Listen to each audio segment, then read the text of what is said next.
wanted to share this 3-year celebration with people beyond our city, with those who are part of CU and those who are not, with those who are walking the same path in other alliances, and with anyone who in one way or another works for the improvement of higher education in Europe. Sharing successes and discussing together make us all grow as we look forward to more years of this initiative, many more challenges and dreams to be fulfilled. We hope you enjoy this CU Day. Now has the floor the Rector of Gdańsk University, Professor Piotr Estenos. Thank you very much. Good morning, everyone. Since we are out of the time schedule completely, I will be as brief as possible. 2 sentences I wanted to say. So first of all, we feel we are summarizing our first phase of a CU Alliance in absolutely wonderful atmosphere, full of hope, full of enthusiasm, and full of excitement for the future. We are growing, as you know, with the new partners. We have minds full of new ideas, and I'm convinced that the second phase will be twice as successful as the first one, which is our great will and hope. Thank you very much. To the great thanks to Rector of University of Cadiz, to our General Coordinator for organizing this wonderful sequence of the days. As I mentioned yesterday, we feel like Cadiz today is campus of all European universities. Thank you very much.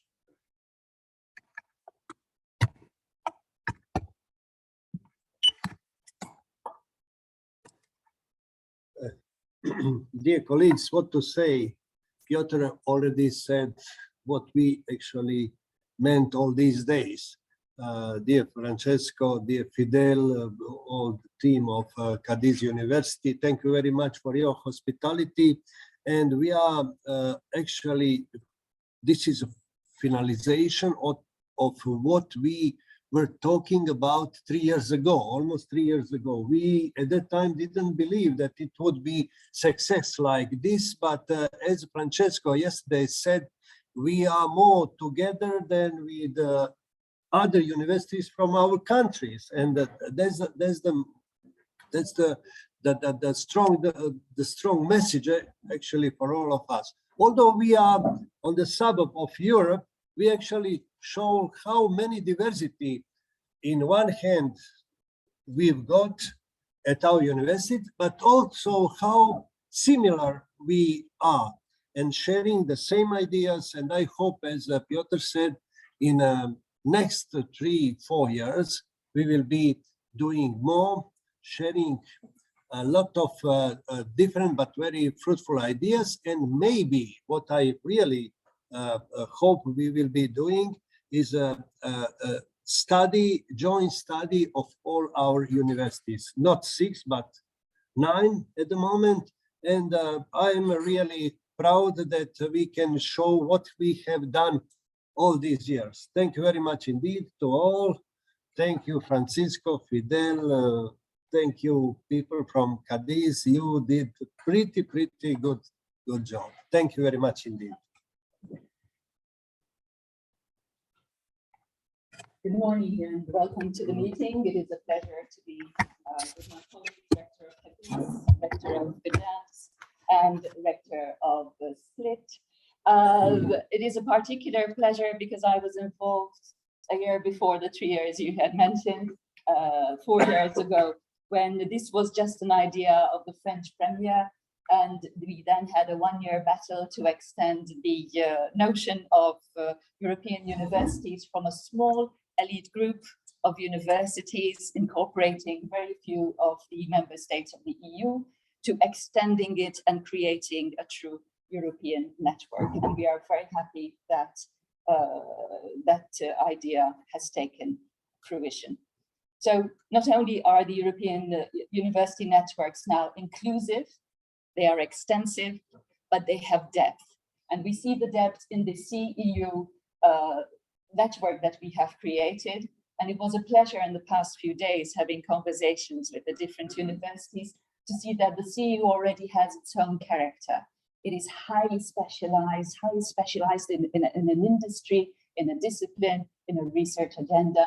And may I very quickly say how proud I am that today we are going to very quickly present our contribution on the marine literacy course and other research projects. And if I may put in the idea that Malta is behind, we have a strong commitment to micro-credentials, very short courses, continuous professional development, and also joint courses. Because when we do a research project, it will continue until the time that the actors are there, and it may die once the actors move on. But if we create a joint course or a summer program which repeats itself, it will perpetuate beyond our time as leaders for this project. So I would encourage you and all the partners that are listening online to engage with us personally, to develop these wonderful courses dedicated to CEU. Thank you very much. Good morning. It is a pleasure for me to welcome all the attendees to this session that we have called the CEU Day. Our aim today is to present the main achievements and the most outstanding results of our CEU Alliance in these first 3 years of implementation. We have planned a very dense program with many interventions from all our partners, and we need each presentation to fit the time indicated in the agenda. I would like to thank all the attendees present in this room, especially our distinguished guests, the rectors of Gdańsk and Split, and the vice rector of Malta, and also the people who is following us online for their presence at this event. I hope it will be of interest to all of you, and welcome to this CEU Day. Thank you. Thank you all for those opening words. And now, already with a short delay, we are going to try and pick up some time, and we're going to start by seeing a video about the oceanographic campaign that has just come to a conclusion. And the video has been made by Aleksandra Brodecki, the leader of research on board the oceanograph.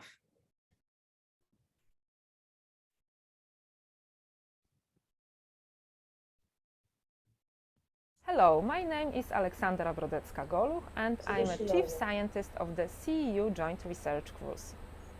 We have nearly finished the first CEU Joint Research campaign on board Oceanograph, a modern research vessel owned by the University of Gdańsk. The research part of the campaign has been prepared and led by the scientific committee that brought together members of all 6 CEU Alliance universities. It was a huge challenge, both in terms of the whole logistics and also in terms of the complex research agenda involving the use of different research devices and equipment for hydroacoustic, chemical, biological and physical studies. All 6 CEU universities have actively taken part in the preparation and implementation of the whole research campaign. Altogether, over 20 scientists from different CEU universities have participated in the cruise. In addition, during one-day cruises from the ports of Kiel, Brest and Cadiz, we were accompanied by bachelor and master students, as well as visiting professors and researchers. We have spent 27 days at sea, going 2,000 nautical miles one way from Gdynia to Cadiz along the European coast, through Polish, German, Dutch, French and Spanish waters. On our way we stopped in Kiel and Brest.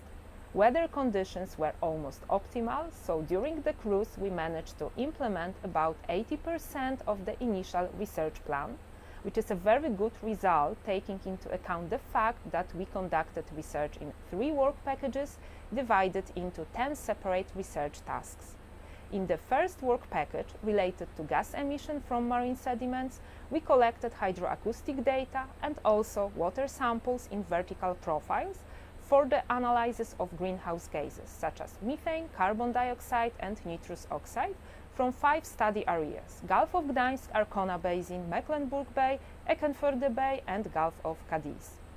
In the second work package, focused mainly on the air quality measurements, We collected samples in 5 ports on our way, in Gdynia, Świnoujście, Kiel, Brest and Cadiz, and along 11 24-hour transects along the European coast. Moreover, in this work package, we also sampled microlayer water samples in ports and at the estuaries of main rivers on our way, and in addition also the bioaerosol samples. The third work package was mostly devoted to microplastic studies. However, some research tasks in this work package also included zooplankton sampling. Within this third project, we collected samples from the water column and sediments at the estuaries of 6 European rivers: Vistula, Oder, Elbe, Rhine, Seine and Guadalquivir, together with a reference site at the Bay of Biscay, and also from the areas close to the ports of Kiel, Brest and Cadiz. Samples collected in this work package will be mostly analyzed for microplastics and also for other anthropogenic pollutants. During the cruise, we have collected hundreds of samples and gigabytes of hydroacoustic data. In the following months, we plan to conduct the analysis and process the collected data, which we then are going to publish in the form of reports and scientific papers.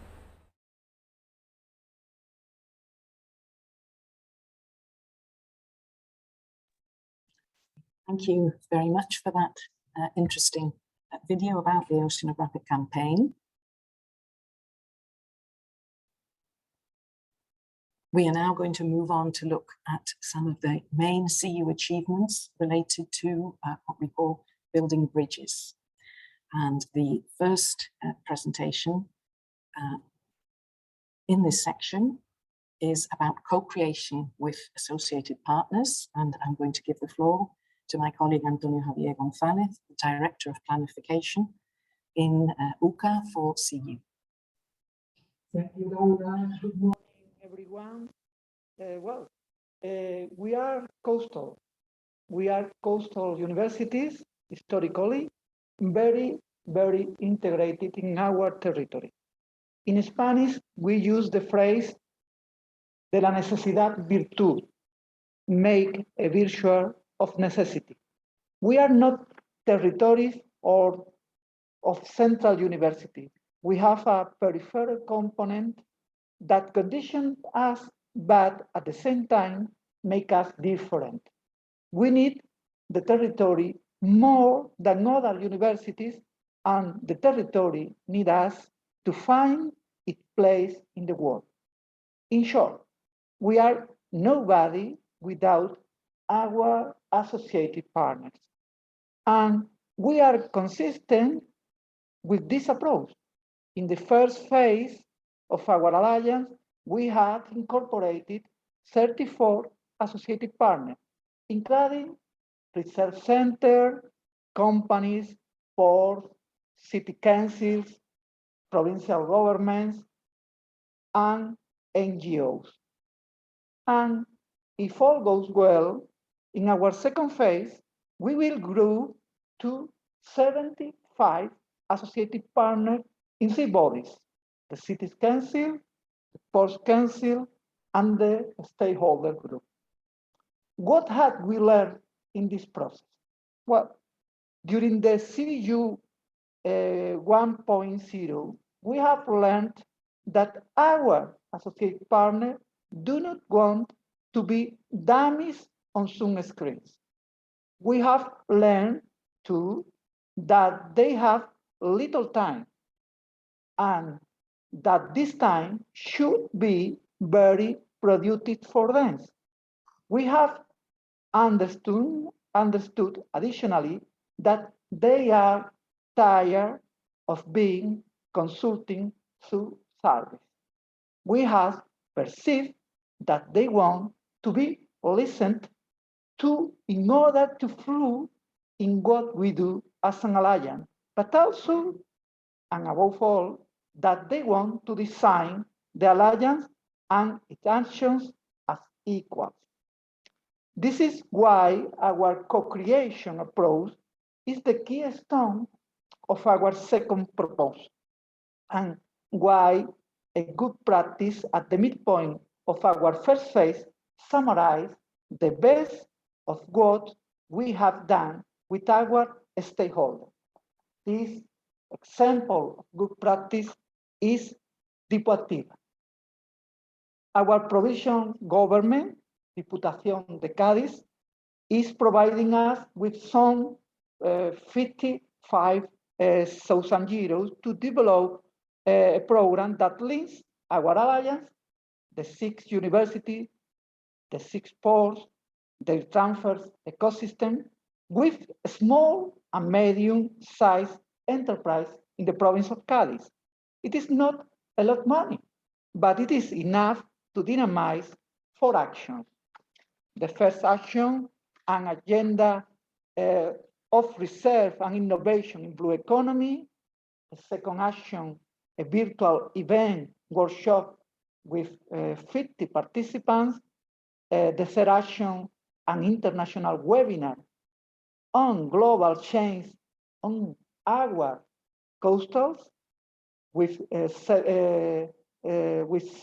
70 participants, and the action for 10 mobilities of 1 month for early career researchers in the 6 universities.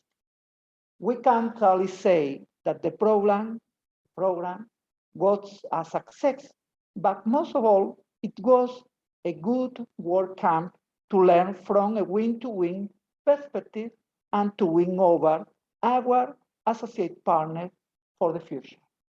Thank you very much. Thank you, Antonio, for giving us some information about how we're working with our associated partners and how we hope to keep on working as we move forward. Now we're going to hear about internships and co-mentoring abroad, and I'd like to give the floor to Leandra Van Vies from the University of Split. Good morning and warm greetings from Split. One of the important objectives of our alliance is connecting research to education in international and cross-sectoral dimension. Engaging in research in this international context enables our students to reach a new level of independence in their studies, enables them to gain many new useful competencies, and enhances their motivation.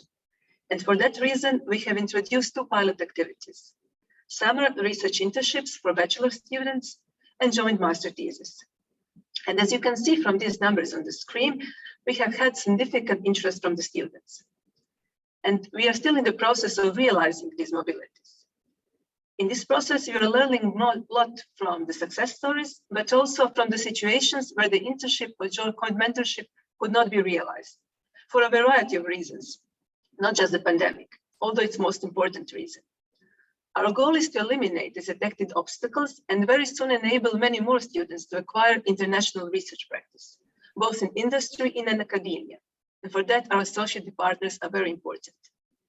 In 2 weeks, we will be meeting in Split to discuss best practices and lessons learned. And by the end of the project, we will publish the report with recommendations on overcoming these obstacles.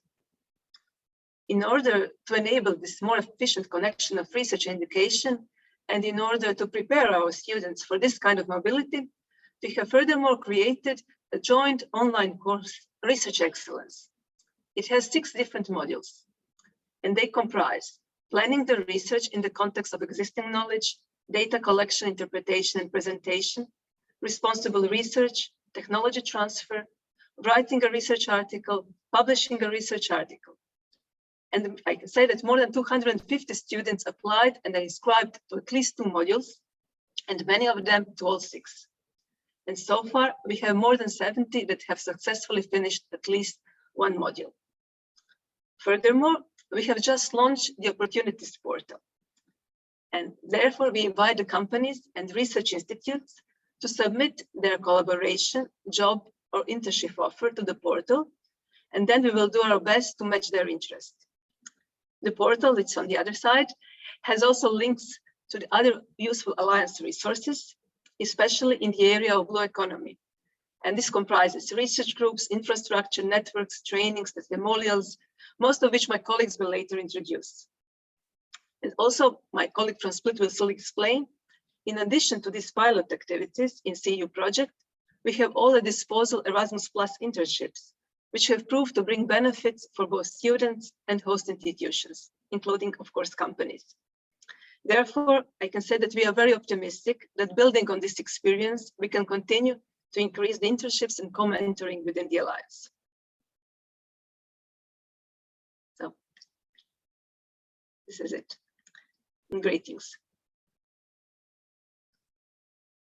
Okay, thank you very much, Leandra. We're now going to see a video.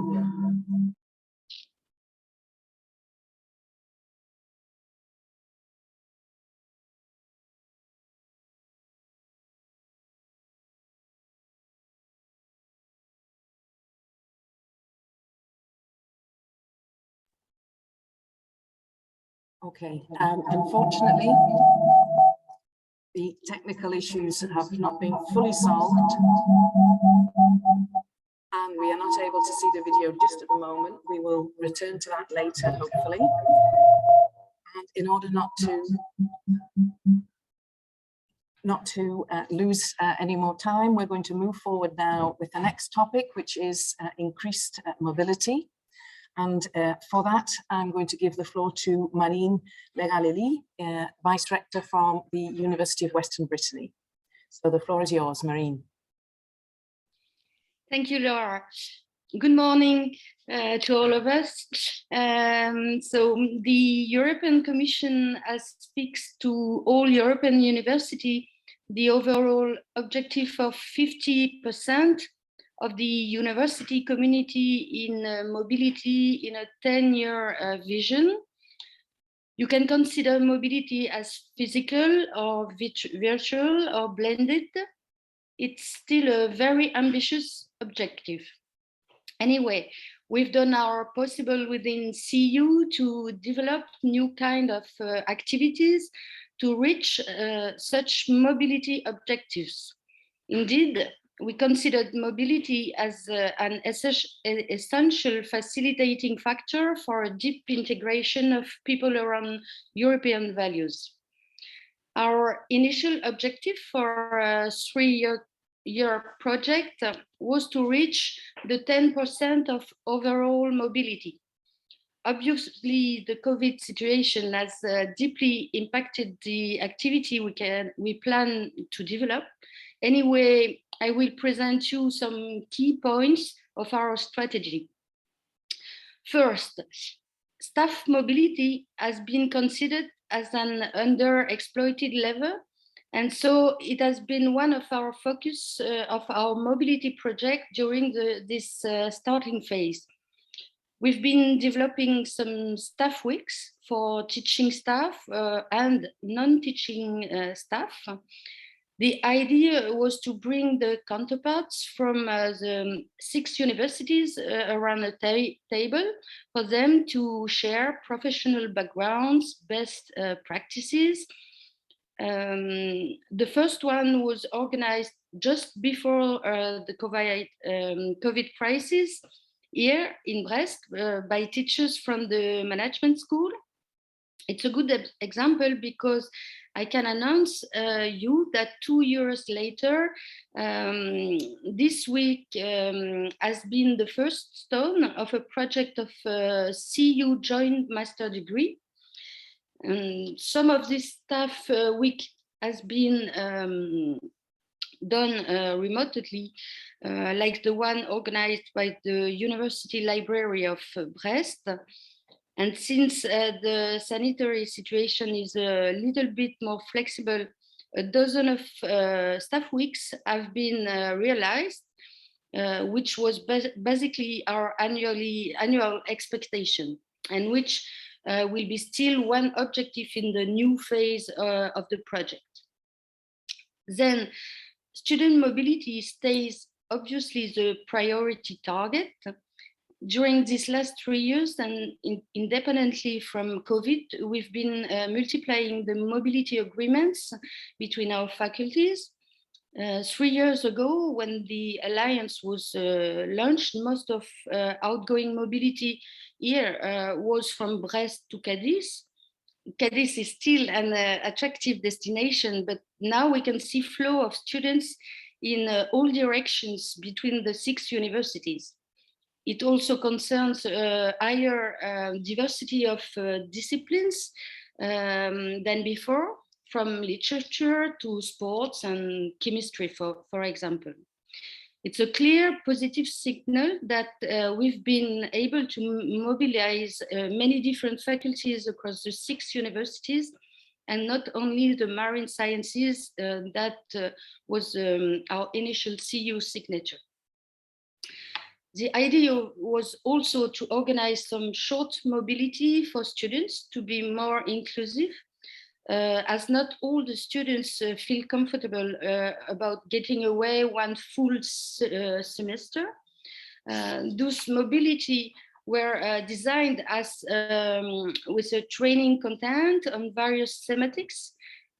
Some example is artificial intelligence in humanities, or Amber in paleontology, or also for cultural and sportive events. Finally, in regards to virtual mobility, our goal was to involve 20% of students among each university. In fact, we can say that 100% of students have experienced, not to say suffered, from virtual mobility, as they have been all experiencing digital learning due to the COVID crisis. But this virtual mobility does not coincide with the definition we have to offer to our students, a true collaborative international experience thanks to the digital tools. To organize such experience, the first step has been to put teachers in relations. An overall number of 150 online courses have been thus organized, joining teachers and students across Europe.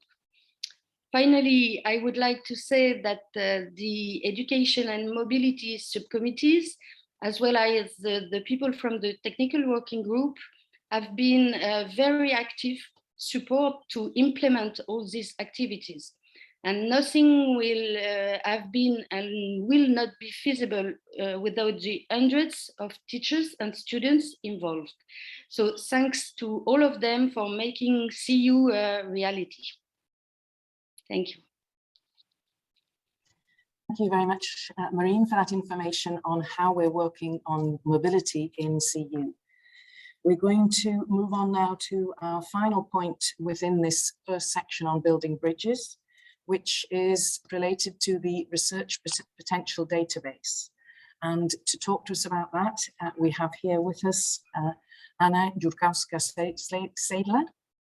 Please excuse my pronunciation, from the University of Gdańsk. So I'm going to hand over to her. Hello, everyone. Good morning from Cadiz. We are here at the campus of our university also. So greetings for cooperation and welcome you at the CU Day, especially because we are personally here with rector of the University of Gdańsk. I will tell you something about the 2 devices, special one. First is the Research Potential Database, and also infrastructure base for our alliance. Research Potential Database for our alliance is a common platform designed to help establish relationships between researchers from different universities. This is one of the most important effects of the cooperation, because we still need to improve our cooperation in the field of research. The platform simplifies the process of finding potential partners when applying for mutual project funding.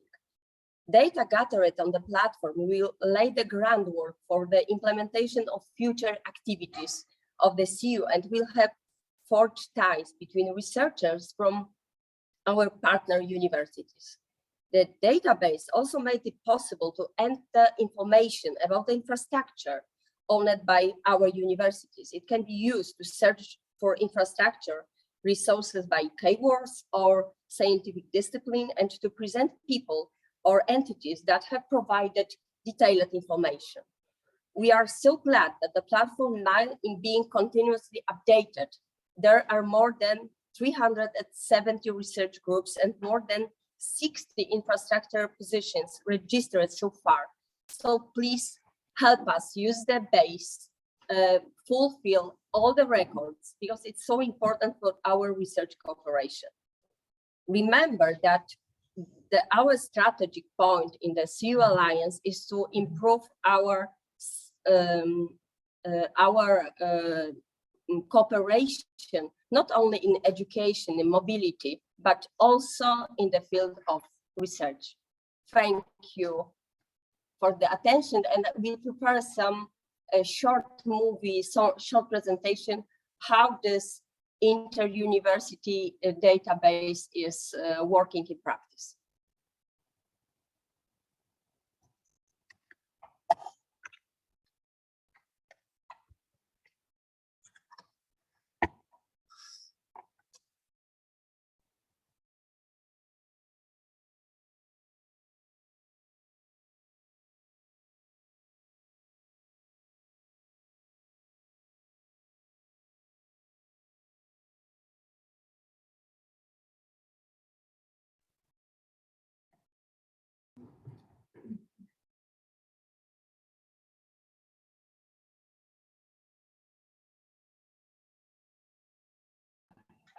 It seems that we are definitely doomed on the technical front this morning and the video is not loading correctly, but we will make the video available to you so that anyone who would like to learn more about the research potential database can see the video and find out more about it. We're now going to move on to the second section of our achievements, which are related to innovation in education and research. And on that front, our first speaker is Aldo Drago from the University of Malta, who is going to tell us about the Marine Data Literacy course. Over to you, Aldo.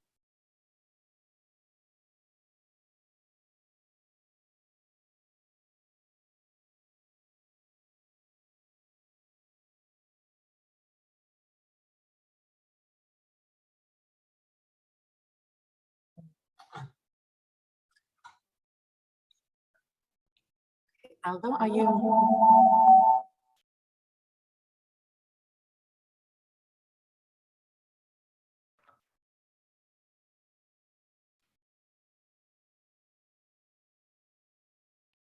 Okay, Aldo, please take the floor. Hello, is it my turn, please? Yes, go ahead, Aldo. We can hear you. Okay, can you hear me well? Because I got disconnected for a moment. Yes. Okay, so can you please share my first slide? Thank you very much, and good morning to everybody. This is a presentation about the Marine Data Literacy course. Let me start by saying that this course was delivered completely this academic year, starting last October. It is probably the first of its kind in CEU in the sense that it's a fully fledged course with a course faculty of 25 members from the 6 CEU universities, with a board of studies and with a secretariat, a course website, an agreed program, and a full delivery, which in fact is being completed this afternoon when the board of studies is meeting to assign the final marks to the successful students that have followed completely this course. But before going a bit into more detail on the course, let me make a short preamble to tell you a bit about the story and about the concept of this course. Well, as you know, we are living in an era of challenges and strategic planning to address the problems we are facing today and also to project to future targets in the shorter term, speaking of 2030, but also in the longer term, speaking of 2050. And this is about sustainable development, climate-related targets, digitalization, and many aspects that you already know about, and no need to highlight. But the important fact is that as a CEU, as academic institutions in Europe, with a big mandate that we have, we need to engage in research, of course, but also we need to provide the qualified professionals that fit the challenges of a knowledge-based society and can fit into the ability to make a sustainable relationship with the earth, atmosphere, and oceans. Indeed, there is a growing need of quality life skills and important specializations that students need to achieve, and especially in data and its transformation into information and knowledge in the context of the digital age, spearheading the evolution of data services, products, and knowledge sharing to match stakeholder demands and boosting research and innovation applications. And it is exactly in this context that we started to elaborate way back in 2020. In fact, this all started at the CTEC week in Brest in 2020, when I met Sally Close, Alexandra Dudgowska, Jadranka Sepic, Ralph Schneider, Alfredo Izquierdo, and other colleagues. And we started to meet to plan this project, to plan this course. And eventually it materialized into the delivery of something which we all felt that we needed. We all felt that our students, especially the PhD students, but also the master students, and even the last year, the final year undergraduates, in some aspects lacked the skills to be able to find the data, to analyze it professionally, and to really understand the value of the data and extract what is extractable. Having the skills to use important softwares and able to do important use of the data for their professional applications in their own respective fields. And this is not only oceanography. This spans over many other disciplines, across all disciplines, in fact. And therefore, we felt this need that we need to aid our students to be able to use data. And this is why we came up with this marine data literacy. It's said in the name, the marine data literacy course, which is, if we can go to the next slide, please, which is articulated specifically. Next slide, please, Irena. Yes, thank you. Which is articulated specifically to build the necessary skills. And it's set up into three modules, into three components. The first component is a lecturing mode, specialized lectures by specialized experts on important topics related to data, spanning over 4 weeks. Then this is followed by an intensive practical, where we bring the students together. The intention, and this is what we are planning to do now in the next phase, next October, the second run of the course, namely to have a physical contact, physical organization of a practical in a computer lab, where we bring the students and the academics delivering it together from all the 6 universities, exchanging experiences and delivering in practice an intensive week using data in a professional manner.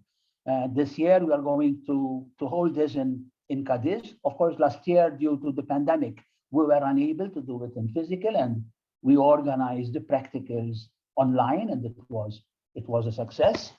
And then the third part of the course is a project mode, where we team up the more qualified students who succeed from the first 2 phases to to work in teams on specific and more elaborated topics.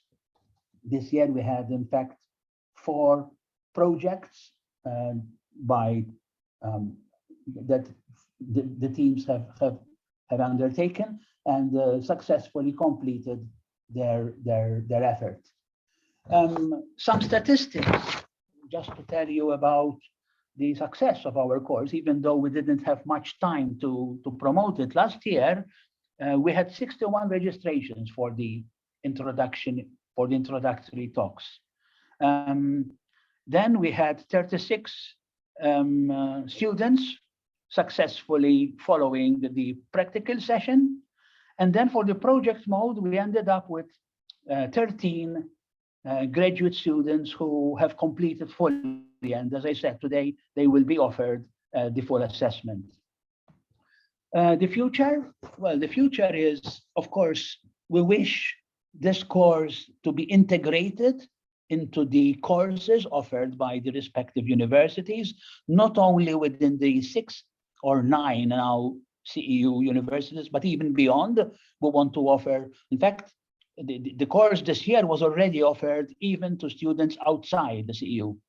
But now we want to go to the next step of offering this course within course programs of the universities, even beyond the CEU. So this is our target, and we hope that this will continue to evolve so that it will fit in an integrated manner to the CEU delivery of highly specialized courses. I think this is all, and thank you very much for listening. Thank you very much, Aldo, for giving us that information. If I can just add to that, I believe some Erasmus funding as a blended intensive program is being sought in order to support the development of this course and assure its continuity. Let's move on now to see a video about the CEU labs that have been created. In this case, the examples are from the University of Cádiz.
Okay, thank you.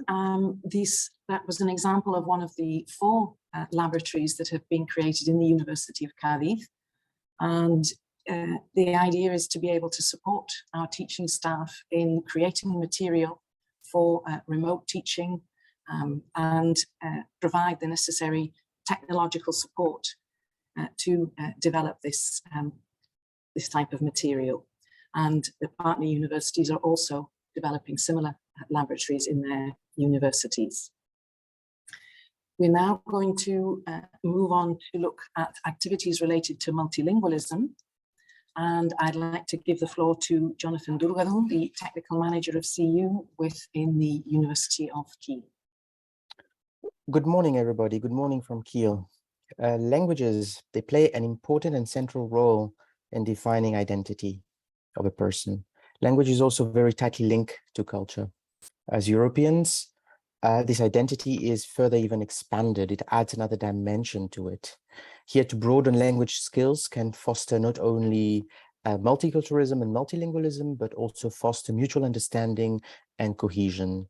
CEU, we've had and we will continue to maintain our commitment to promote multilingualism across our network. 2 activities were set up, piloted, and subsequently launched within the last 2.5 years. The overarching goal of these activities has been to offer to as many students, staff across our network with the opportunity to acquire, improve, and practice their language skills. To those who wish to acquire and improve the virtual language courses, these caters for A1 and B1 level courses. For those who wish to further improve by gaining practical communication skills, the virtual tandem language exchange.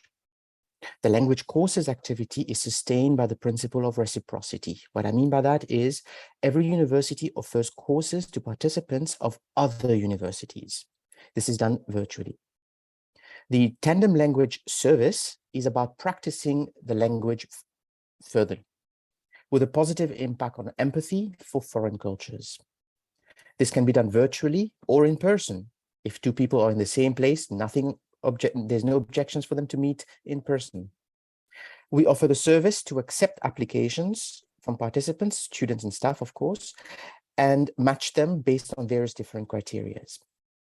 The success so far, you may ask? Well, the coordination, establishment of these 2 activities itself is a success. I think this should not be undertoned because working together is great and desired, but it comes with real challenges. So credit must be given to everybody who's made these activities work thus far. Concretely, however, we've offered about 33 courses and more to come. The workflow for this is set up to accommodate more courses, even on an ad hoc basis. The tandem so far has about 200 people in the pool since March. It has been launched then. Intentionally, we're keeping it small at the moment because we wish to build first a remote virtual office in order to manage the coordination that is necessary to sustain the service. The word sustain is very important in this particular case. In the long term, both activities are intended to be continued and sustained in the second phase of CEU, and I encourage each and everyone to have a look at our multilingualism offers. Thank you very much. Thank you, Jonathan, for that information about how we're moving forward with multilingualism within our alliance. I'm now going to give the floor to myself and speak briefly about the joint programs that we are developing in CEU. In CEU, we see the creation of joint programs as a fundamental part of our work as an alliance. Joint programs require close collaboration between our academic staff, with content fed by research carried out in our institutions, responding to the needs of our stakeholders, of industry and the socioeconomic environment that surrounds us. Provides new pathways for our students to prepare them to live and work in this multicultural, multilingual, globalized world that we live in. And these new joint programs push the boundaries of the legal, administrative, technical, and technological constraints at local, national, and European levels that currently make the whole process of accrediting and managing an international joint degree an extremely complex one. All these elements that I've mentioned are all among our goals as an alliance. We are currently developing 3 joint programs. You can see on the screen, you can see the fields that they are being developed in. We have a CEU Joint Bachelor degree in Sustainable Blue Economy, which is coordinated by the University of Cadiz. There is a CEU Joint Master in Sustainable Management for Organizations, coordinated by the University of Brest. This master program has applied for funding through the Erasmus Mundus design measures, and we are hoping to receive the outcome of that call very soon, and that will give us a period of time and funding to fully develop this joint master. We also are working on a joint doctorate on marine and maritime science and technology, which is coordinated by the University of Split. The process to create these joint programs is proving to be lengthy, but we are convinced that we need to build these programs from scratch, co-creating new courses with groups of academics working together to co-create the content. It is not our aim to go for a quick fix by putting pre-existing courses already offered by our universities together in a series of itineraries that lead to a joint degree. We are aware that creating a true joint program from scratch means that we are going to need more time and more resources, but we really believe that it's worth the effort to really create what we believe the European Commission is expecting from us, a new program that is going to stretch those boundaries and really work on a European level. We have also been working on, if you can move to the next slide, a protocol for new joint programs. We are not just focusing on these 3 pilots. We already are working on other ideas, but in order to ensure that the pathway is clear for those members of staff, because it could be a bottom-up initiative or ideas that come top-down, that there is a clear pathway in order to see whether this is the type of program that CEU can support and how to move forward with it. So our protocol for new joint programs was recently approved, and we will be moving forward in this way along with our pilot programs. That brings us to the end of the second section, and we are now going to start the final section of the morning regarding our achievements. The third section refers to the main CEU achievements related to diversity and engagement. And we are going to start this section with a presentation from Ivana Bilic on service learning. Ivana is from the University of Split. So over to you, Ivana. Hi, hello and good morning, everyone. I'm talking on behalf of the team who works on service learning. We are based in the University of Split, but we work all together across the Alliance, and I would like to take a chance and say thank you to all partners. We had a great cooperation with all of you from different parts of Europe, and I will shortly give you some intro of what we do, and then we will have a video. At the beginning, we need to get to know each other better and see what we have, what we do, or what we know about service learning. And in the second step, we established the Center for Service Learning with ground rules, which can be applied in each and every partner country. And this May, we managed to organize an international service learning conference at the University of Split.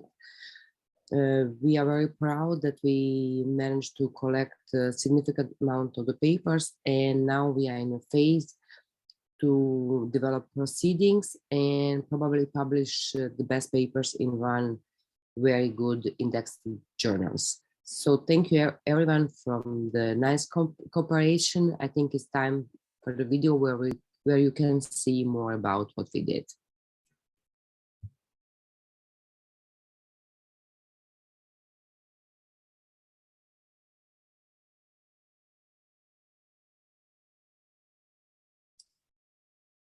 Are you able to start the video? Yes.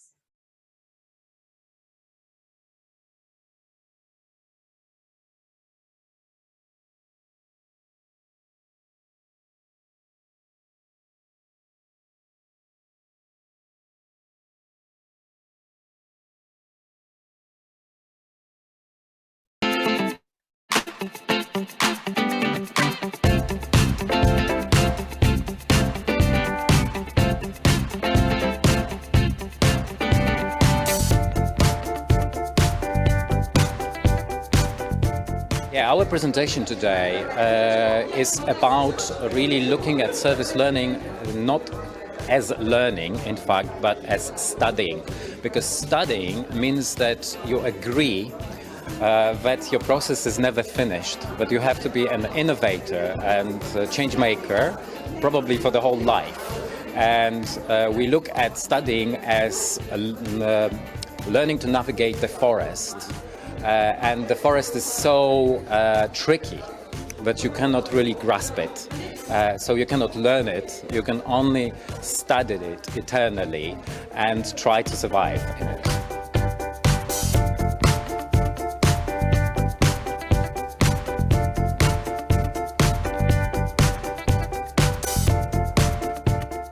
The Senate of University of Split put the service learning in the strategy for the next period and also for our expanded of alliance for more than 3 universities.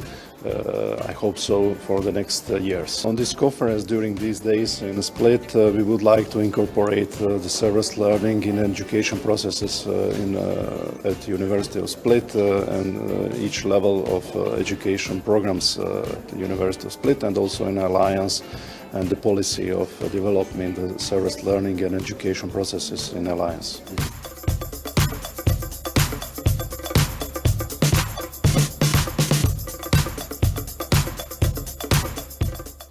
Today we are having a service learning conference titled Community Engaged University that is organized by the European University of the Seas Alliance and hosted by the University of Split.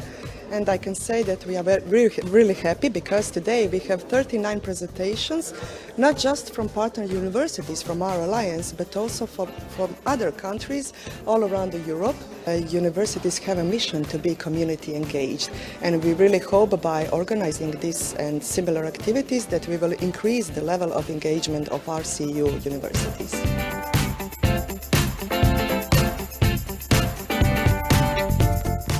In service learning, we work together, and for team spirit, it's very important to have this opportunity. And I feel like it's a good thing because, I mean, we are part of a society, and I think it's good to give students this, well, from one side, it's a feeling that they actually can do something and change something, but on the other, it's a sort of feeling of responsibility. Like, we were giving this knowledge and we were giving these opportunities, now what we can do with it. And I think it's very uplifting, and it's also like makes you feel like you want to study for something and not just like graduate, okay, bye.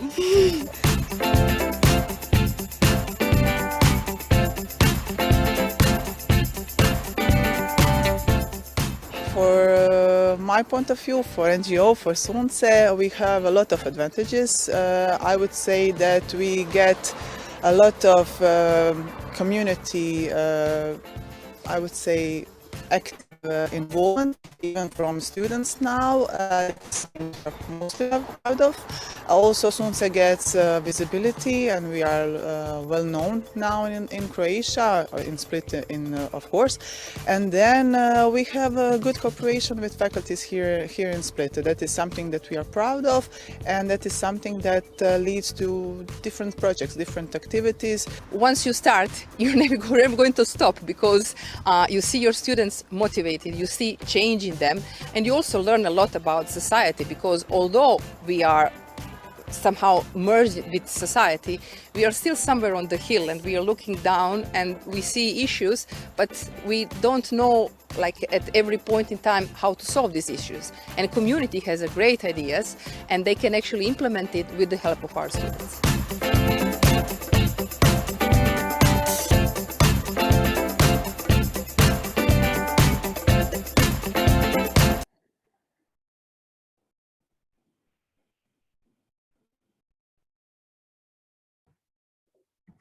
Thank you for that inspiring video about the work that has been done with regard to service learning. And we are now going to look at the question of European volunteers, and we will do that with the help of Gianni Chiappara, a volunteer from the University of Brest. Hi, everyone.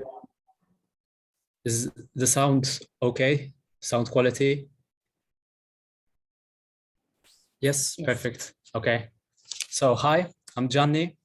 I'm Maltese and I graduated from the University of Malta. However, thanks to CEU, for the past 10 months, I've been living in Brittany in Brest, working with UBO as a volunteer. So this year, UBO took on 2 volunteers, myself and another volunteer from Poland called Stefania. And we're working with different departments here at the university. I was working with the sports department, whereas Stefania was working with the student life department. In fact, the picture on the left shows me and Stefania. So thanks to UBO over here, I was working close with the sports service, where I helped organize sport events, as well as promote events with the international students here. However, apart from this, I was also given the opportunity to help with the university's involvement in certain CEU projects.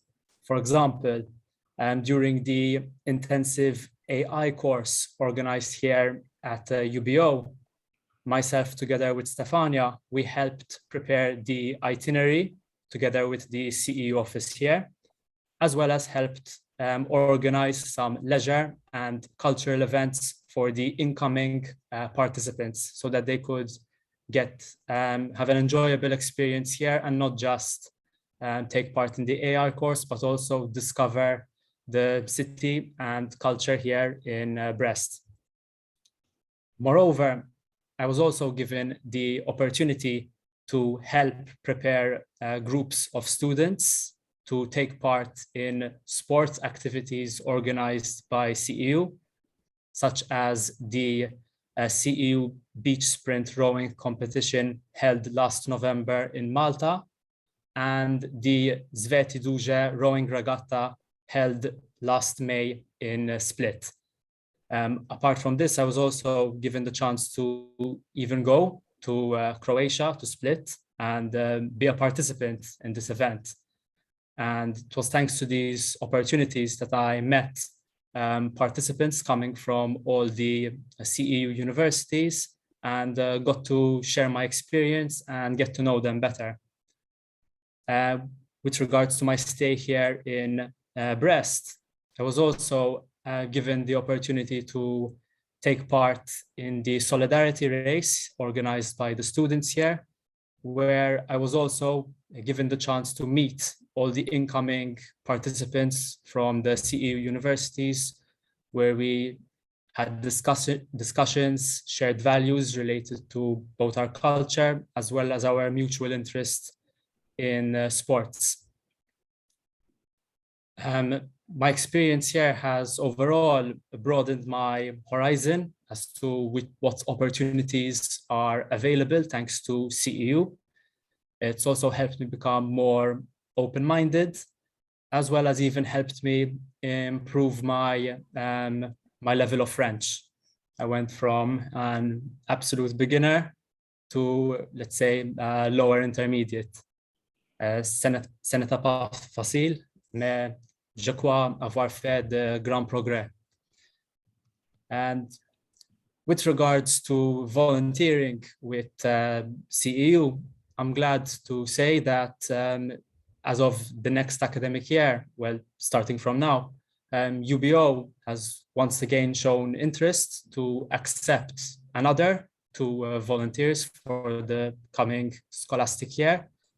And apart from that, other universities within CEU have also shown interest, such as Cadiz, who were interested in taking up 2 volunteers as well. And for me, this is I believe it's a great opportunity for all CEU students or ex-students to really be a part of this ever-growing community within CEU and to learn more of what CEU stands for and the opportunities it presents. So that's it. Thank you. Thank you, Gianni. I'm sure we all agree that hearing success stories such as the one that you have told us really makes us fully aware of what CU is about and what we're doing all this for.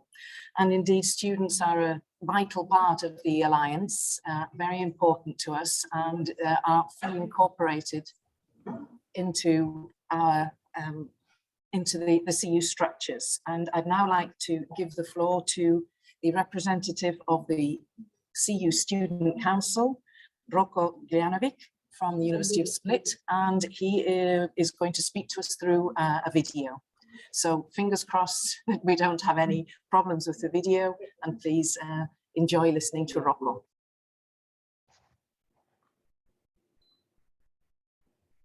Dear members of the CU Alliance, it is a great pleasure and honor to share these few moments with you on behalf of the CU Student Council on this important day when we celebrate our first CU Day. As the current CU project is fulfilling its final goals and preparing for the second phase, it is important to acknowledge students' role and activities in the project. From the beginning, student participation was on a very high level. Thus, official environment through Student CU Council was created, which ensures long-term benefits for the students and ultimately for the CU Alliance, of course. Students from all 6 universities recognize the importance of the Alliance, and we have worked cohesively in order to diligently and enthusiastically spread the goals among our peers at the universities. Student representation here is to make sure that student voices are heard and to give students point of view on various important and innovative topics. That is why student involvement is acknowledged in the governing board, executive committee, various subcommittees, projects and tasks of the CU Alliance. All of this is ensured in synergy and cooperation with the rectors, vice rectors, technical managers and the staff of the CU Alliance, who recognize the importance of the CU Student Council. That is why, as the new journey unfolds in front of us, we hope that we'll have the opportunity to share the same collaborative energy with the new students and the new universities in the next phase of the project. On behalf of the CU Student Council, I wish to thank you all for your support, encouragement and cooperation. Thank you, Rocco, and the rest of the Student Council for those words. And we're now going to continue with students with another video, in this case about the Solidarity Race organised by the University of Western Britain.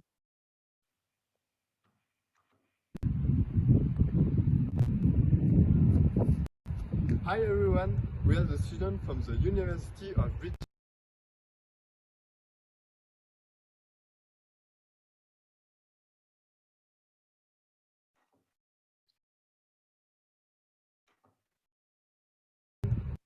We are the students from the University of Brittany in Brest.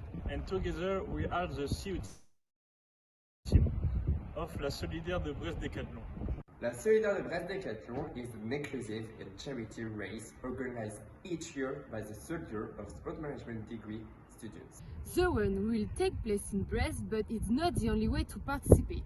You can also take part of the adventure on the digitalized edition of La Solidaire everywhere in the world. Each participation of this year is dedicated to 2 charities associations, which are Un Rêve à Sourire and Les Joëlettes du Bout du Monde. Un Rêve à Sourire allows sick children to realize their biggest dream, such as meeting Kylian Mbappé or going to Disneyland. Les Joëlettes du Bout du Monde are a group of people who allow disabled children to take part in a race by using a joëlette, which is lifted by 2 runners. As you may know or not, last year more than 500 students and personnel members of CU University took part in the 4th edition of the run by using Strava. Together we have been able to raise more than 6,000 euros. This year, we keep relying on your motivation to take part in the digitalized version of the race by using Strava. All you need to take part in this digitalized run is a smartphone and the app Strava. If you don't get it, go ahead on App Store or Google Play, it's free. Once the app is downloaded, open it and type on the search bar La Solidaire de Brest Décathlon 2022. Then go down to Clubs and click on the Club CU. Finally, click the orange button Join.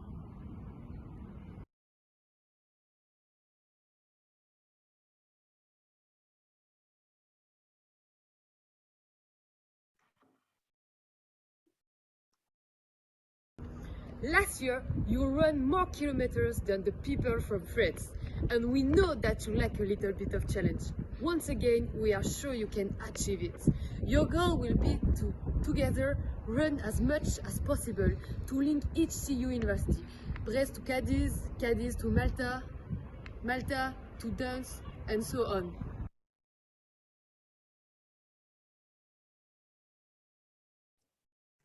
Okay, thank you. This is an annual event, so we trust that in 2023 there will be even more participants and more interest in this run, which, as you've seen, is supporting some very important charities.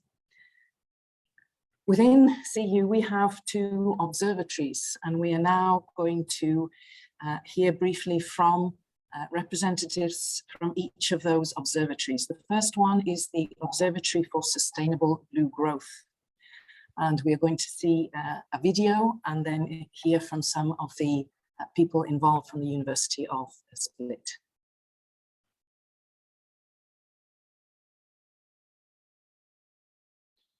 Within the working package 5, task 5.7 has the title of, or the task of establishing the Observatory for Sustainable Blue Growth.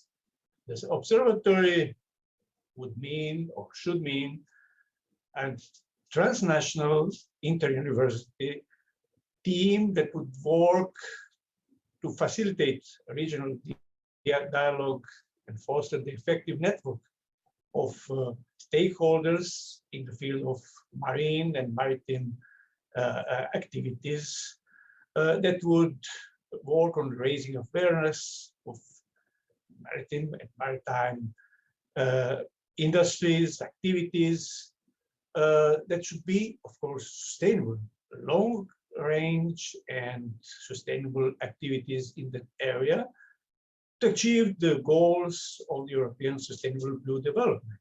So that would be the main mission of this observatory, with the vision to establish a system and sustainable activities on monitoring and measuring the situation and development of the blue economy, preparing different materials for policy recommendation and other kind of contributions to the sustainable development of activities and the fields of activities in the blue economy, from sustainable business activities, sustainable jobs in that area, on the basis of involvement of the universities, public higher education institutions, and research institutes that are connected with our partner universities. My task is to say a little bit more about the platform related to Observatory for Sustainable Blue Growth, because during the project, in discussions with all the partners and stakeholders, it was concluded that it would be necessary to have a place where all of us can share our experience, our interests, our idea and programs. So the platform has been created, which will serve as a networking place and also place where we can share our ideas. A great deal of the platform has been developed during this project and will be shown in July. But also some parts have been not created, but planned before the second CEU project and explained as such in the application for the next program. Actually, as a kind of preparation and support and foundations for launching the observatory and platform for sustainable blue growth, it has been decided to prepare a white paper on how the higher education institutions and public research organizations can foster creation of sustainable jobs and growth in the aquaculture, coastal tourism, marine biotechnology, ocean energy, seabed mining, crop in the blue economy. Working on this task, we have developed the structure or the concept of the white paper and basically three main lines of activities have been performed through this last year and something. And then the big finale will happen in mid-July on a big inter-alliance consultations that are scheduled for, I think, 15th of July here in Split, where representatives from all participants and partner institutions working on this task will gather in Split, and we will basically compare and analyze all what we have collected till now, and present and discuss the first draft of the white paper. So the white paper should be finished after this round of consultations in July.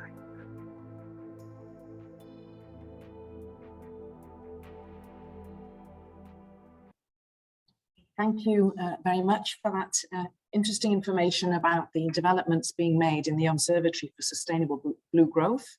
And we very much look forward to the results of all the work being done and the meetings in July.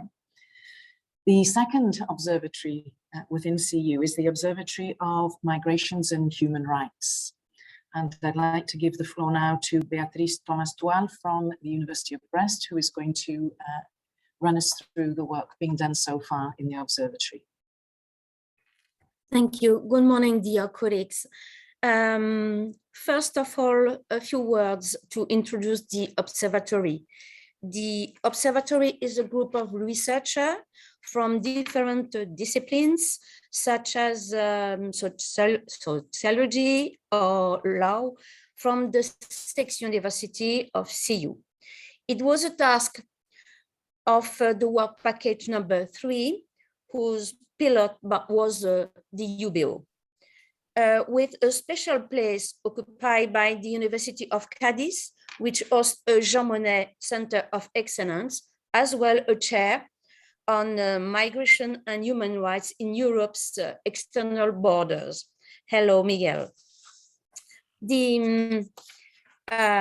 We had our first meeting in virtual, of course, virtual meeting on September 2020.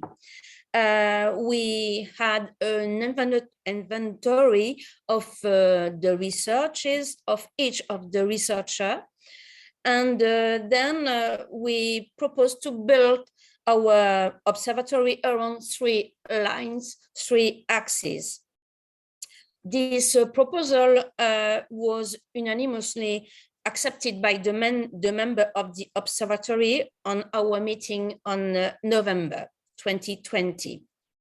So we organized a first online event on May 2021, and it was a real success. The exchanges were very rich, and it was a very beautiful scientific project. We exchanged, it was a very good day. So the 3 axes, please. Yes, the three axes. The first axis is international European Union policy impacting migration, around the question on sea and land borders concerning the management of the migrants' arrivals. And in another side, relationships with the third countries, like Morocco, for example. The second research axis around migration and human rights, changes in protection of the human rights in the European Union. And the third research axis is around the European Union governance crisis in migration matters. So we, for the next steps now, the next steps around the three points. The first point is around the structure of the observatory. We would like to active the three axes with the two responsible by axes from different universities. And then the second steps, it should be the visibility of the observatory. We would like to develop the website, perhaps inside the website of CEU. We would like also to promote the online event of May 2021. And we would like also to promote the publication around the subject of migration and human rights. The third part, the third steps, is the social dimension of the observatory. We would like to increase links between training and research. And also we would like to increase link between association, local, regional, national authorities, national security forces, and our observatory. And then to finish, we would like also to have, we will have another meeting in presential in Cadiz in September. And then we would like to welcome our new partners in the observatory from Naples, Algarve, or Bordeaux. Thank you very much. Thank you, Beatrice, for that information on the observatory. We are now into our final half hour, ladies and gentlemen, running only 2 minutes behind time, so we're doing very well. And we are now going to hear about one of the nested projects within CEU, ResearchU. And for that, I'm going to give the floor to Juan Ramon Real, who is the technical manager of ResearchU. Thank you very much, Laura, and good morning to everyone of you. I'm delivering this presentation on behalf of Laura Martin, the project coordinator for ResearchU, who unfortunately and due to health reasons will not be able to join us today. And in this presentation, I will try to show or to give an overview about the main objectives of the ResearchU project, as well as the main achievements made in the last 18 months. As most of you will already know, the ResearchU project lasts from January 2021, till December 2023. And its main objective is to integrate and to improve processes and coordination when it comes to research management across the CEU Alliance. It is based upon a series of transformative models in which anti-fragility, as you can see at this very slide, is the first one. When we talk about anti-fragility, we mean the ability of our universities not only to to resist and to be resilient before unexpected disruptive events, but also to improve because of them. In this regard, we are developing an anti-fragility think tank as a hub for deep thinking of new alternatives and solutions to face today's challenges. And we are working towards the consolidation and production of a common roadmap for digitalization based on the results of a case study on remote work in research and innovation conducted very recently, and on the position paper on the carbon footprint emitted by research and innovation activities at our universities, which is about to be delivered in the next few days as a project deliverable. Apart from that, we are working on other transformative models, such as innovation and collaboration with our different stakeholders, mainly in the business sector. And for that reason, we are building a virtual environment around the concept of the C-Innovate Hub, in which a marketplace tool is being developed so that companies in our different regions may be in contact with our research groups, providing either products or services to them. And in this way, improving networking between academia and business all around the CU Alliance and the territories where our different universities are established. Apart from that, and to improve how our researchers can access remotely our different universities' research structures, we are working towards the creation of the CU Academy, a virtual training platform where our researchers, all of our research communities, will have at their disposal a series of training material, courses, recorded webinars, etc., so that they can improve their digital skills, their entrepreneurial abilities, and so on and so forth. But this virtual environment goes beyond that. And another main objective and transformative model addressed by the ResearchEU project is open science. And with open science, we are working towards the consolidation of an open science and open research data management policies and of an open research data management common system, so that both open access of research papers and open access of research data produced at our different universities can be publicly available, thus improving the outreach of the research conducted at our different universities.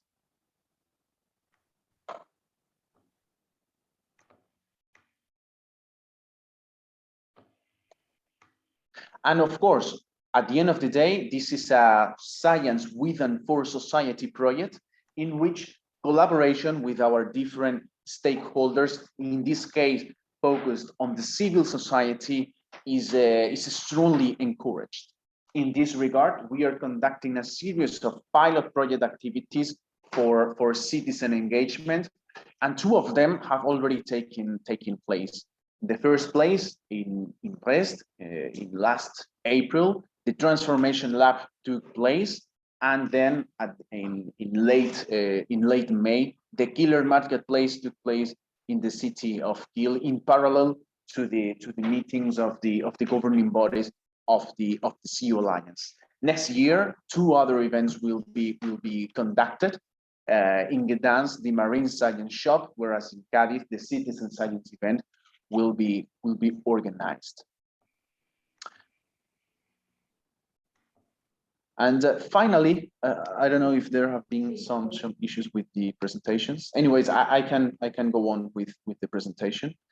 And finally, we are at the top of our objectives is to help our researchers to increase the outreach of their research work. In that regard, we are conducting a strong a strong initiative towards science dissemination, towards science communication, which takes the form of the CU Talent Initiative. With the CU Talent Initiative, we are conducting a series of webinars where our researchers, focusing especially on young scientists, postdoctoral researchers, PhD candidates, and so on from our different universities, will be able to share their latest projects, their latest research endeavors with peers all across the CU Alliance, so that networking possibilities are open up for all of them. Next slide. All right, perfect. In that case, this is the end of our presentation. I hope I got to make it both concise but also sufficiently explanatory for all of you. And thank you very much for your attention. Thank you, Juanra, for stepping in, and we wish Laura Martin a swift recovery. And I'm sure that you gave very clear and concise information.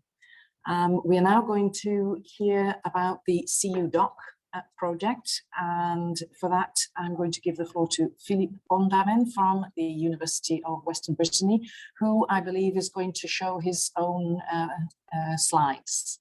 So fingers crossed that there's not any technical issues with Philippe putting up his slides. Please go ahead, Philippe. Good morning, everyone. Do you see my slide? Yes? Okay. So I will very briefly present the CU Doc project on behalf of Catherine Murferek, who is a coordinator of this project in UBO. So CU Doc is an Erasmus Plus project which started in September 2020 for 36 months, and it's built on a consortium of the European University of the Sea, CEU.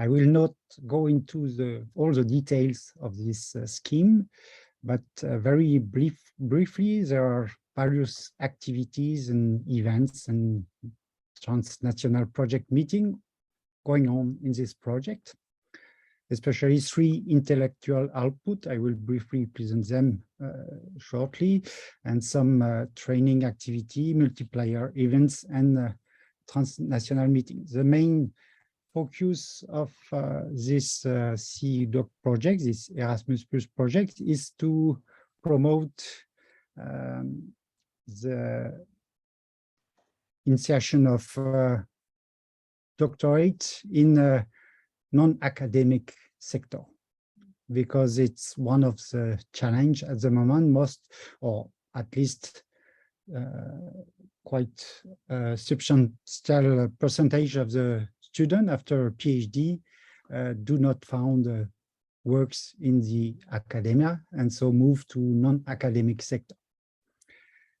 And so in this framework, we have 6 universities: Brest, Kiel, Gdansk, Split, Malta, and Cadiz.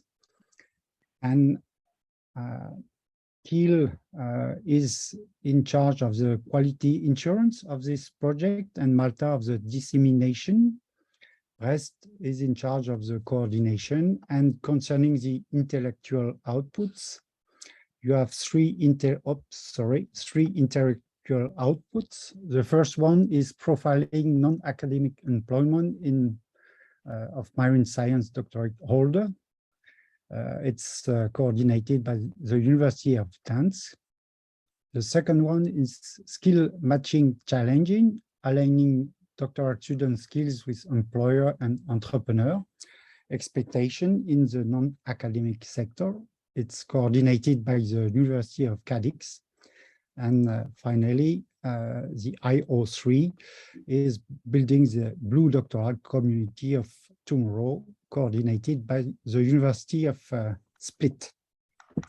So these three intellectual outputs, are ongoing. There are a lot of things which have been done so far.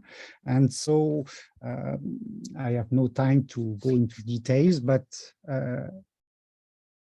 all these aspects are also, and all the results of this intellectual output will be available online. I will show you the website at the end. Just for a short update of what was going on during the last months, we had on March 2022, so this year, meeting, a transnational meeting. And so, oops, sorry, this picture moved, which took place in Malta, sorry. And so we presented an intermediary report, and there is a progress report also of the intellectual output and deliverable, a presentation of the training events which already took place in Split. I will show you a slide of this, and the organization of 2 workshops, how to maximize impact of the project activities and how to disseminate the results of the projects. So it was hosted at the University of Malta on last March. And recently, very recently, at the end of May, we had this training event organized by the University of Split with a main topic, which was problem-solving skills for higher education learners. So we had students, PhD students from all university who met in the Split and who follow this training event for a week.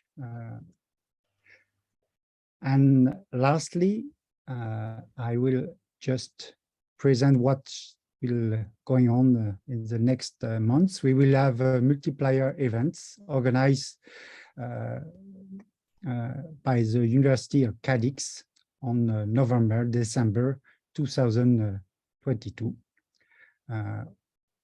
which with a topic, sorry, of Doctor for Blue and Sustainable Growth in connection with Innov as well. So thank you for your attention. I was trying to be very short as Thank you, Philippe. You have even been shorter than you needed to, so that's, okay. That's wonderful. Thank you very much for that presentation and that information. This brings us on to the final presentation for this part of the morning's events. And in this, we're going to be looking towards the future. CU is expanding, 6 become 9. And I would now like to give the floor to Fidel Echevarria, the coordinator of CU, who is going to tell us about what the future holds for CU. Thank you, Laura. So the question is, what is the future of CU? Well, as all of you know, we are currently waiting for the evaluation of the new project that was submitted on March to qualify for a second phase of the 17 alliances that were selected in the 2019 call. It has been announced that the results of this evaluation will be published on 27th of July. So although we are optimistic about the outcome of this evaluation, it is prudent to wait for the results to come out. In any case, the project we have submitted to the call, which we call CU 2.0, has some new features compared to the one we are finishing this year. Novelties that have to do with some aspects of governance, with a reinforced role of stakeholders with whom we want to propose a co-creation process, a group of stakeholders that we have subdivided to include a council of cities, a council of ports, and a council of students. in addition to the more classic group of stakeholders, including research centers, public institutions, companies, and NGOs. The new project, of course, meets the demands made by the European Commission in the call itself. For example, in terms of promoting European values, having a joint education strategy, increasing the mobility of students and teachers, betting on digitalization, challenge-based approach, or implementing a joint legal status of the partner universities. But of all the new features of this second phase of CEU, the most important is that we are facing this new stage with 3 new partners, in addition to the 6 founding partners. So for this second stage of the alliance, in addition to the universities of Cádiz, Brest, Kiel, Dansk, Split, and Malta, we will have the Partenope University of Naples in Italy, the University of Algarve in Portugal, and the Nord University in Norway. So we will be 9 universities, maintaining the geographical balance, as you can see in the slide, all with a clear marine and maritime vocation that is manifested in our teaching and research.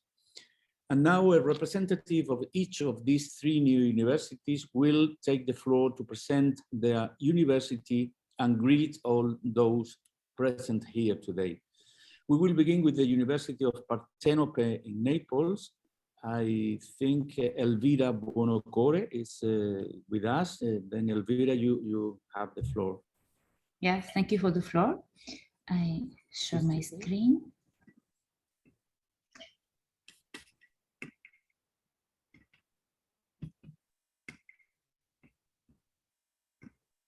Okay. Well, good morning, everyone. I'm sorry. Okay. Good morning, everyone. Partenope University was established in 1920 as the Royal Naval Institute with the aim of studying all the aspects related to the sea and the ocean, and with 2 main faculties, the Faculty of Economics and the Faculty of Nautical Science. Then in 100 years, Partenope University has expanded, has reinforced its trade on the ocean science, the sea science, and now we have 2 schools, the School of Economics and Law and the School of Science, Engineering and Health, and within these schools we have several departments, and we have several courses, several bachelor, master, and PhD courses related to the sea and to sea science.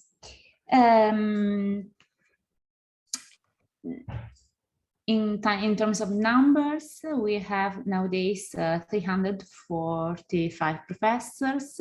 In the academic year 2021-2022, we had 11,000 students. We have 11 international PhD programs and 2 UNESCO chairs. And in this regards, Partenope University, especially in this decade, in these last years, has been strongly committed to improve internationalization processes. Nowadays, we have more than 150 links with other institutions all around the world, including Erasmus partnerships. And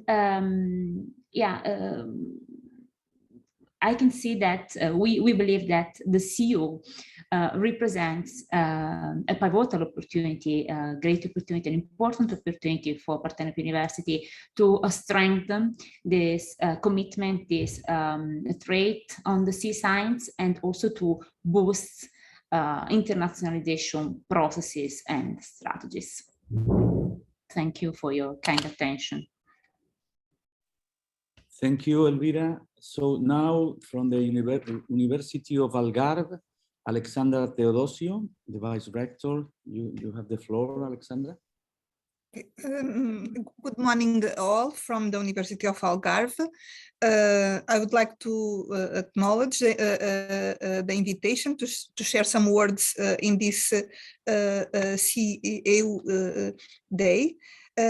This European University represents for the future of our University of Algarve a reinforcement of our commitment to effectively contribute to a more healthy planet for all, mainly through love and knowledge of the ocean. This starts with increasing WALG cooperation through the CEU Alliance with other higher education institutions in Europe, and to benefit early stage researchers in transversal areas connected to our knowledge in European seas, but also bridging to the global ocean through partnerships with Africa, America, and Asia. Moreover, our integration in the CEU Alliance will allow us to be included in the pilots of the joint programs to these European degrees that will be the future in higher education in Europe. And teaching and learning together with all the academics and students from the CEU Alliance in those relevant fields for WALG that are the marine science, marine technology, sustainability, or blue economy will be really a relevant challenge, and it will be also done in cooperation with our regional companies and local institutions, and to innovate mainly ways of smart and sustainably produce marine-based services, not only food production based on agriculture and fisheries, but also in areas of health by the ocean or tourism. In fact, contributing to increase the quality of life of all in an inclusive way. This is just a brief what we are expecting to cooperate more within the CEU, and we are looking forward to start this new phase, the phase 2. I enjoy the rest of the CEU day, both presential and online. Thank you. Thank you very much, Alexandra. So the last words are for the Nord University in Norway, and Levi Garset Nesbakk, his vice rector, has the floor now. Levi. Thank you, Fidel. We at Nord University are delighted to have been invited into the CEU Alliance. Why did we join the CEU Alliance? Well, we find this to be a very nice fit with our 8 study locations, all of which are located at the sea. And Nord University has a faculty called the Faculty of Biosciences and Aquaculture, representing a core fit with the Alliance main theme. Nord University has also researchers at other faculties with a strong interest and devotion to the sea and the coast, focusing on themes like coastal tourism, emergency preparedness at the sea, fishing, exports, marketing and transport economics, researching the economics of ferry routes, and so on. Joining the Alliance fitted our endeavor to strengthening our internationalization effort, of course, as well. What do we imagine to be able to achieve through our participation in the CEU Alliance? Well, firstly, strengthening our international network, mobility and related performance areas and efforts. Second, strengthen our ability at large to do greater things, deliver more solid on important societal objectives and responsibilities beyond internationalization and the marine and the maritime field, such as lifelong learning, sustainability, including the Sustainability Development Goals, of course, open science, education and data, as mentioned earlier today, democracy and digital transformation, and of course, just underscoring democracy and European values such as academic freedom and free speech and so on should never be taken for granted. And third and final, change our university culture by means of getting better at co-creation, inspire even more colleagues to work together to achieve overall objectives and develop a stronger sense of our shared identity, not only at NOR, but together with our stakeholders and University Alliance partners. Thank you for the attention. So thank you to the 3 new partners. We are really excited to this second phase of the Alliance with these 9 partners in total. And now I give the floor back to Laura to finish this CU Day. Thank you, Fidel. And I am very happy as the official timekeeper to report that we are finishing this first section of the morning perfectly on time. We now have a half-hour break. And before we take that break, I'd like to thank everyone who has contributed. As those of you who have managed to stay with us since we started at 10 o'clock have seen, we've had an awful lot of people contributing to this 2-hour section showcasing some of the main achievements of CU, something that I think we can all be very proud of. And as we've heard, also a lot to look forward to in the future. So thank you all, but please don't disappear. We will be back in half an hour at 12:30 for a roundtable in which we are privileged to be joined by representatives from 4 other European University Alliances to share with us their views on the way that although we all have different approaches as alliances, we have a shared goal, and we're going to have a look at how the way that we're all put together contributes to achieving those goals.